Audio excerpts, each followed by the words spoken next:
taking the path that is the easiest is just smart. That's just good planning, right? It's when you lie to yourself. It's when you deny what is or isn't difficult. And you say, well, this shouldn't be difficult for me, so I'm going to pretend it's not.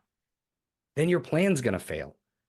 You have to be able to admit truth to yourself. You have to be able to say, hey, this is what I'm comfortable with. This is what I'm not comfortable with, and plan within that. Because if you deny it and say, you know what, I've never been a person who likes to go to the gym, but as of tomorrow, I'm going to just be the person who likes to go to the gym.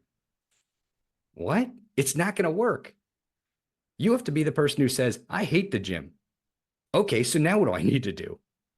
And the way I see this, and you may have heard, or anybody who's heard any of my stuff, I very often will talk about our resources as if you imagine if you have your own internal battery. And in another lifetime, when I was in grad school and I was going to the gym consistently, I didn't have this model in my head then. But for me to get to the gym, I needed at least 15% battery. That's what I needed to get there. If I got to the gym, I got back 20 to 25%. So it's really only a net gain of 5 or 10%. The problem is if I was under 15%, all of a sudden what happens is I would get home and I'd be like, oh, how come I haven't changed? How come I'm not leaving? Why am I holding chips in my hand?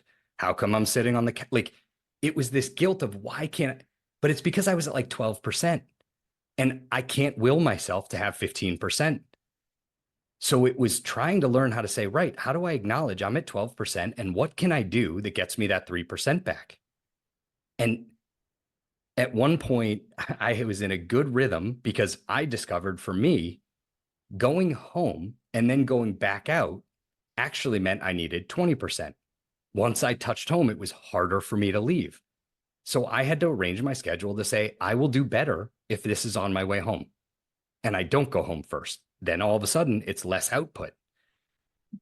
But at one point, I stopped going because they basically put up a grocery store in the same like plaza, and parking got way worse. And all of a sudden, people would park on the end and they would like it was a nightmare. I stopped going because I didn't know how it shifted my algorithm. All of a sudden, getting to the gym was costing me 25%. And I was only getting back 20 or 25. And I was like, well, all of a sudden, this feels like a net loss. So I stopped going. And I think sometimes being able to say, right, if on this journey, trying to plan out your workouts, well, if that's the biggest battery expenditure for you, then hiring somebody and saying, I need a trainer. I need somebody either to be there to do the training with me or to design a routine so I don't have to think about it. You're basically saying, well, it's just pragmatic. If that's a big battery drain for me and I can outsource it, why wouldn't I?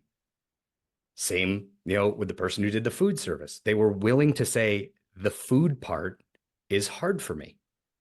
So how can I simplify it?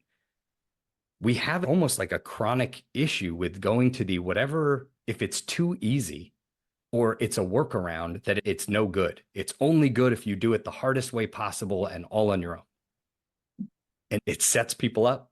It sets people up for taking on more than they have capacity for.